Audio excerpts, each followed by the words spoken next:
Friends, स्वागत है आपका अगस्त्य क्लासेस में। मैं शालू रानी। कल हमने कोशिका विभाजन समझा था। आज हम उसके नोट्स बना लेते हैं। असूत्री विभाजन और समसूत्री विभाजन, दो विभाजन पढ़ाए थे मैंने कल आपको। आज इसके नोट्स बनाए मैंने, इनको समझ लेते हैं एक बार। जब एक कोशिका से दो या दो से अधिक कोशिका का निर्माण होता है तो उसे कोशिका विभाजन कहते हैं। कोशिका विभाजन तीन टाइप के होते हैं: असूत्री विभाजन, समसूत्री विभाजन और अर्धसूत्री विभाजन।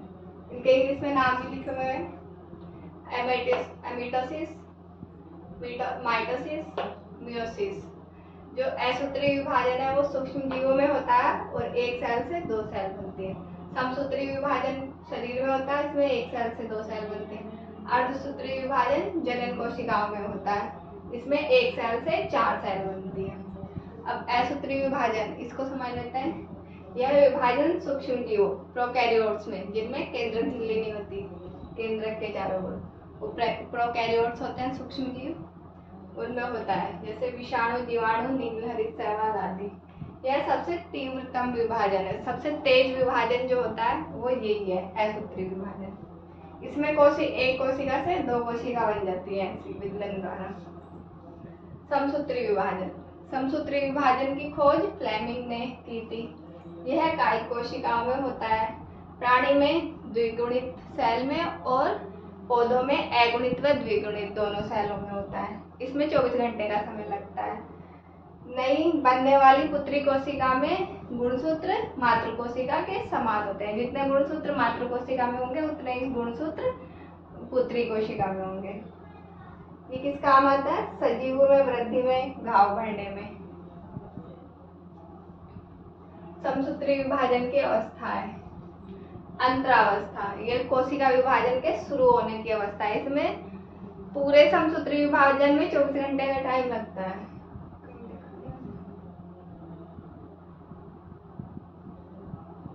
ये 24 घंटे, इसमें 24 घंटे का समय लगता है। तो उसमें से 23 घंटे का टाइम तो पूरा इसमें लगता है अंतरावस्था में। ये कोशिका विभाजन शुरू करने की तैयारी करती है, जो उसकी अवस्था है।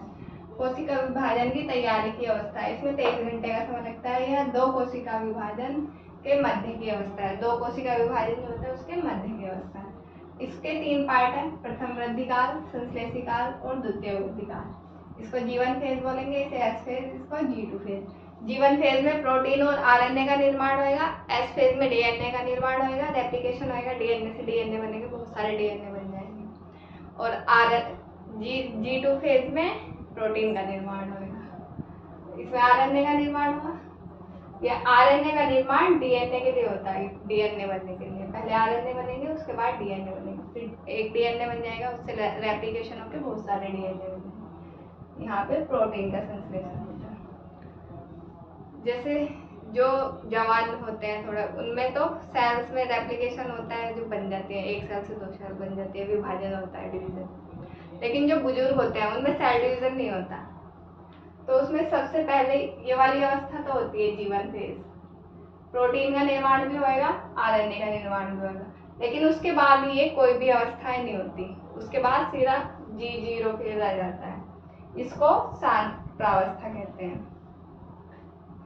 G1 फेज आएगा, प्रोटीन और आरएनए का निर्माण होगा। उसके बाद G0 फेज आएगा, कोई भी, फिर उसके बाद डीएनए वगैरह नहीं बनते, प्रोटीन भी नहीं बनता, इसलिए उसको G0 फेज कहते हैं। और जो वो वाला टाइम होता है उसको शांत प्रावस्था कहते हैं। अब इसके आगे के नोट्स देखते हैं।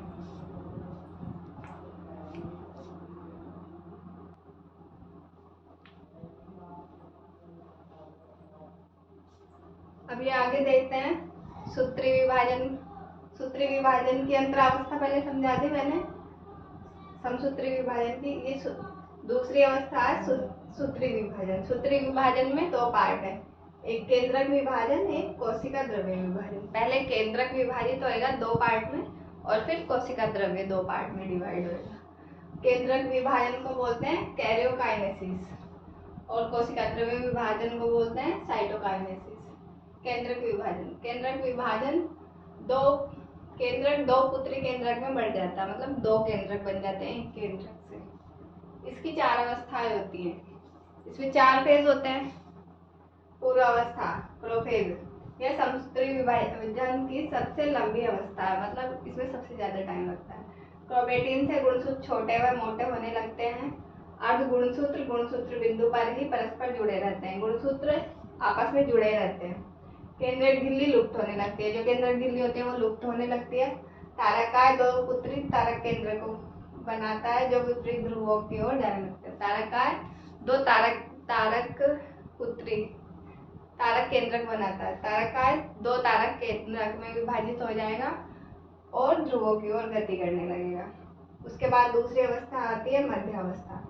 इस अवस्था में गुणसूत्र मध्य पट्टिका पर पंक्तिबद्ध हो जाते हैं। पूर्व अवस्था की पिक्चर ये दे रखी है, इसमें गुणसूत्र होते हैं तारकाय दो तारक केंद्रकों में बट गया सेंट्रोमियर, ये गुणसूत्र है बीच में, पर ये अभी उल्टे सीधे पड़े हुए हैं। फिर मध्य अवस्था आएगी, ये मध्य अवस्था। इस अवस्था में गुणसूत्र मध्य पट्टिका पर पंक्तिबद्ध हो जाते हैं, ये एक साथ बीच में लाइन से लग जाते हैं। गुणसूत्रों की भुजाएं ध्रुवों की ओर अभिविन्यास होती है, जो इनकी ये भुजाएं ध्रुवों के एक ऊपर एक नीचे एक ऊपर एक नीचे ऐसे हो जाते हैं।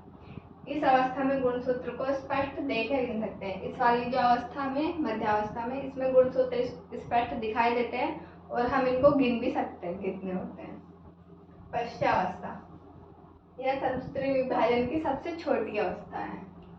सबसे लंबी फर्स्ट थी, सबसे लंबी अवस्था ये वाली थी,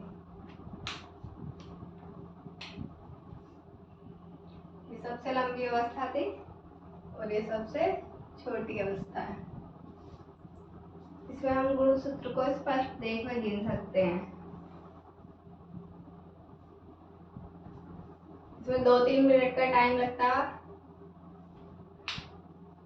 इसमें गुणसूत्र बिंदुओं से विभाजित होकर ध्रुवों की ओर चले जाते हैं। जैसे ही गुणसूत्र थे पहले यहाँ पे बीच में इकट्ठे थे, ये यहाँ पे, अब ये विभाजित हो गए गुणसूत्र बिंदु से। बीच में गुणसूत्र बिंदु होता है, यहाँ से ये टूट गए, आधा इधर आधा उधर, आधा ऊपर आधा नीचे, यहाँ पे इधर चले गए पश्चावस्था में। इसमें गुणसूत्र बिंदुओं से विभाजित होकर ध्रुवों की ओर चले जाते हैं, ध्रुवों की ओर चले गए। उत्तरी गुणसूत्रों का ध्रुव की ओर गमन तर्कुतंतुओं के संकुचन से नियंत्रित होता है, इसको नियंत्रित करते हैं तर्कुतंतु। अब लास्ट है अंतावस्था, इसको बोलते हैं टीलोफेज। इस अवस्था, यह अवस्था पूर्वावस्था की उल्टी अवस्था है। ये पूर्वावस्था थी ना, इसकी उल्टी अवस्था है। जैसे इसमें केंद्रक झिल्ली लुप्त होने लगती है, इसमें दोबारा बनने लगती है। इसमें गुणसूत्र टूटने के लिए तैयार होते हैं, इसमें जुड़ जाते हैं। इस अवस्था में गुणसूत्र ध्रुवों पर पहुंचकर लंबे होने लगते हैं। केंद्रक व केंद्रक आवरण पुनः स्पष्ट होने लगता है। उत्तरी तारक केंद्रकों से तारकाय निर्माण होने लगता है। तारक केंद्रक जो होते हैं उनसे तारकाय का निर्माण होता है। मतलब इसकी बिल्कुल उल्टी अवस्था है ये वाली अवस्था। अभी इसमें और बाकी है, उसको करते हैं, पहले इसको समझ लिया।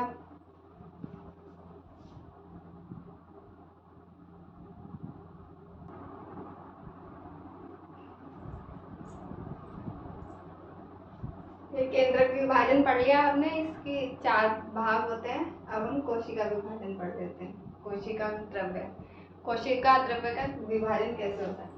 कोशिका के केंद्रक के विभाजन के बाद कोशिका द्रव्य का विभाजन होता है। पहले केंद्रक के 2 भाग बन जाते हैं, उसके बाद कोशिका द्रव्य का विभाजन होता है।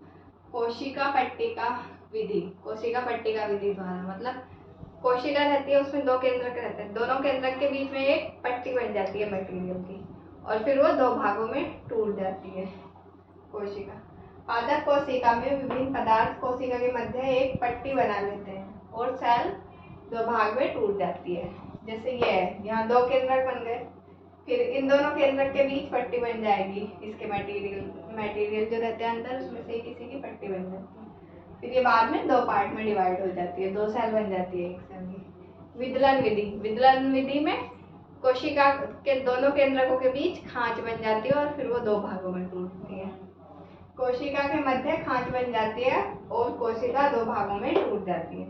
ये दोनों केंद्रक है, इन दोनों केंद्रकों के बीच में यहाँ खांच बन जाएगी है। ऐसे करके ये फिर धीरे धीरे कम होती जाती है और ये अलग अलग हो जाती है, 2 सेल बन जाती है ऐसे। अब समसूत्री विभाजन के महत्व, इसके महत्व क्या है, ये किस काम का है? शरीर के अंगों की वृद्धि एवं मरम्मत में। शरीर के अंगों की वृद्धि, जैसे जब बच्चा छोटा रहता है उसमें कम सेल रहती है, जैसे जैसे वो बड़ा होता है सेल बढ़ती हैं, वो भी बड़ा होता है। सेल बढ़ेगी तभी वो बड़ा होगा, तो सेल डिवीजन द्वारा ही सेल बढ़ेगी, और जैसे जैसे सेल बढ़ेगी उसकी हेल्थ बढ़ेगी। मरम्मत में, जैसे कहीं चोट लग जाती है, कट लग जाएगा, तो अगर जहाँ की सेल डैमेज हुई है वहाँ पे नई सेल बनेगी। तो सेल अंगों की वृद्धि एवं मरम्मत में। इसमें एक पीढ़ी से दूसरी पीढ़ी में गुणसूत्र की संख्या समान होती है। इसमें जो पुरानी सेल रहती है और उससे नई सेल बनती है, उन दोनों में गुणसूत्रों की संख्या सेम रहेगी। क्रोमोसोम जितने पुरानी में है उतने ही नए में रहेंगे। गुणसूत्र कितने होते हैं? हमारी बॉडी में 46 गुणसूत्र होते हैं, 23 पेयर। 23 पेयर गुणसूत्र होते हैं, तो जितने पहली सेल में उतने ही दूसरी सेल में रहेंगे 23 पेयर।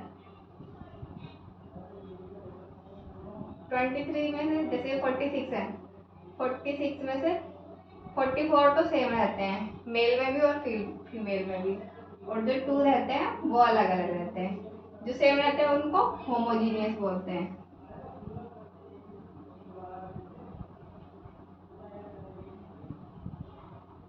और जो अलग अलग होते हैं, ये फीमेल में तो XX होते हैं और मेल में XY होते हैं। ये मेल में,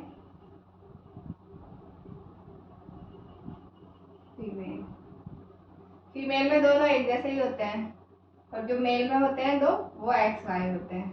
इनको हेट्रोजीनियस बोलते हैं।